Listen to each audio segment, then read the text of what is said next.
everyone, it's me again. I'm Lena and I'm from the Healthcare Landscape group. In this video, I'll be talking about my main video, which is the 5-week review. Now, in this video, I'll be talking about what we have done in the past 5 weeks of learning. Now, in those 5 weeks, we covered the main topic of the skeletal system from week 82 to week 86. Now, in the first week, we talked about the skeletal system. The second week, we talked about the bone matrix, the spongy versus the compact bone in week 3. Week 4, we talked about bone growth and development. And finally, week 5 is factors that affect bone growth and development.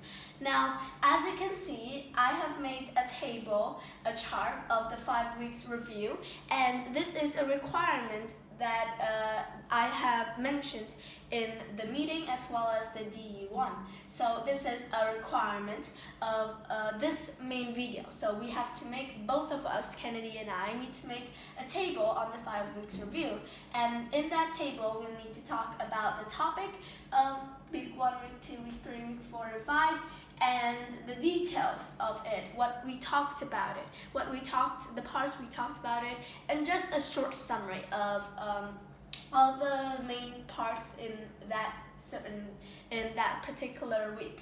So let's get started on the first week. The first week is the skeletal system, which introduces us to the concept of the skeletal system. So in that video, we talked about many things, which includes types of skeletal systems, the axial and the appendicular skeletal system, the functions, cells, histology, types of bone tissue, parts, minerals, differences of bone as a baby versus an adult, and finally how to keep bone healthy. And I have printed out all of the mind maps from week 1 to week 5. So as you can see, this is the first week. So this is the first week, the skeletal system, if you can see here.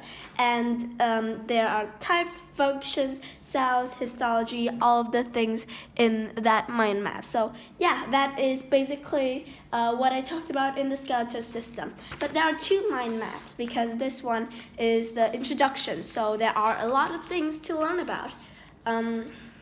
So yeah, that is all of the parts of my first week of learning. So that is the first part. I'll put it here.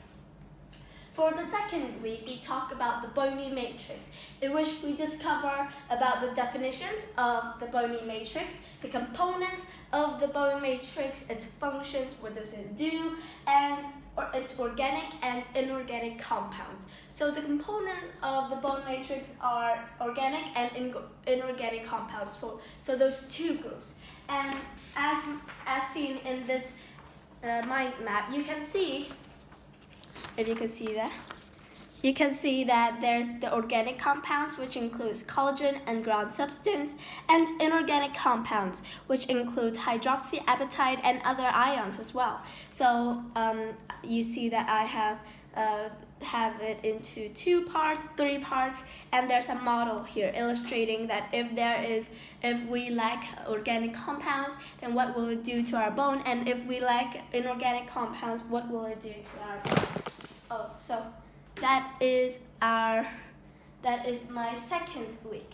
So that is week 83. Next is week 3, which is the spongy versus the compact bone. Now the spongy bone, so let's summarize. The spongy bone is the inner part of the bone, the part that we don't see. And the compact bone is the outside hard layer of the bone. So inside the bone is the spongy bone, like a sponge, and it has red bone marrow and bone marrow in there.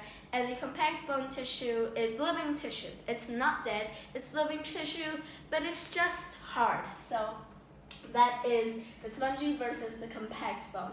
And in this video, in that week, we talked about the definitions of the spongy and compact bone, its functions and components of each one, the differences, similarities, and how to keep them healthy. So this concept also has 2 mind maps, so I divided them equally so that you can see there. I divided them equally and talked about its definitions, functions, and components there. Alright, so there is also the differences and similarities. I made a Venn diagram here, and by that side is how to keep them healthy, how to keep the bones healthy. So yeah, and also the location of the bone marrow and the compact bone and the spongy bone. And also we have a fun fact here. So that is for the third week of spongy versus the compact bone. That is what we mainly discussed in that week. Next we talked about week 4. We're moving on to week 4. We talked about bone growth and development, and as you can see here, as you can see in this mind map, bone growth and development, I did talk about the intramembranous ossification and endochondral ossification. So there are two types of ossification: intramembranous ossification, which is for only some bones of the body, and the endochondral ossification, which is for most bones of the body. So the intramembranous ossification has 4 main steps, but the endochondral ossification has 5 main steps. So that is the differences. Also, the intramembranous ossification starts with the mesenchymal skeleton, even though it's not a skeleton, it's just a mesenchymal like figure, and then it will turn into bone. No cartilage, no hyaline cartilage model, just from the mesenchymal skeleton to bone. But in the endochondral ossification, we have the mesenchymal skeleton, then the cartilage, and then the bone. So that is the differences between it. And then I also talked about the development of bone and growth development. And so length is the epiphyseal plate. So that is that little plate in the middle of at the shafts, at the end of the shafts here. And it is basically hyaline cartilage models, remnants of it, and as we grow older, it will begin to harden, and at a certain age, it will harden completely. So that's when our height stops. And yeah, that is the length. And width is appositional growth, and it will grow throughout life. So it's osteoblast and osteoclast. In the length part, in the length growth of the length, the male will be 19 years old. It will typically, the epiphyseal plate will typically harden at 19 years old, while female, it will typically harden at 16 years old. So that is basically summary of week 4.